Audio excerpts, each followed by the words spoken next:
আমি একজন ছাত্র, আলেমদের সাথে থেকে সব আমল আখলাক ঠিক রাখতে পারলেও হস্তমৈথুন ছাড়তে পারি না, এত চেষ্টা করে তাও পারি না।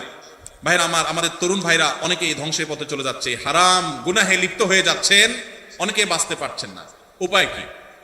দেখুন, এর জন্য সবচেয়ে কার্যকর উপায় হলো, যদি ডাল ভাত জোগাড় করার ব্যবস্থাটা থাকে, জাস্ট ডাল ভাতের ব্যবস্থা, কোন রকম মোহরের টাকা জোগাড় করতে পেরেছেন, বিলম্ব না করে বিবাহ করে ফেলেন, এটা হলো সবচেয়ে বড় মহৌষধ। নাম্বার 2, যদি আপনার এই মুহূর্তে বিবাহ করবার মতো শারীরিক আর্থিক সঙ্গতি না থাকে, সার্বিক সঙ্গতি না থাকে, তাহলে সেক্ষেত্রে আপনি এই বদভ্যাস থেকে বাঁচার জন্য নাম্বার 1, যে সমস্ত মোবাইল বা আপনার কম্পিউটার স্ক্রিন থেকে হারাম জিনিস দেখে আপনি হারাম কাজ করেন, সেইগুলো থেকে নিজেকে বিচ্ছিন্ন করে ফেলেন। একটু অপারেশন করতে হবে, নিজের স্মার্টফোনটা বিক্রি করে একটা বাটন ফোন কিনে ফেলান। একটু কষ্ট হবে প্রথম প্রথম, বন্ধু বান্ধবদের সাথে সম্পর্ক যোগাযোগ রাখতে একটু অসুবিধা হবে, 6 মাস মাত্র এইভাবে চলেন, বিক্রি করে ফেলতে হবে, রাখলে হবে না। বাটন ফোনে চলে যান, কিচ্ছু হবে না, মনে হবে যে অনেক ক্ষতি হবে, আসলে কিছুই হবে না।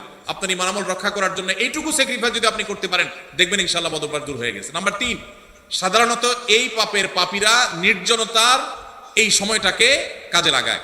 অতএব নির্জনতায় কোনো অবস্থাতে থাকা যাবে না। কোনো কক্ষে একা আছেন, কেউ নাই, দ্রুত বের হয়ে চলে যান। চেষ্টা করেন কোনো মানুষের মধ্যে থাকার জন্য, একাকী থাকবেন না।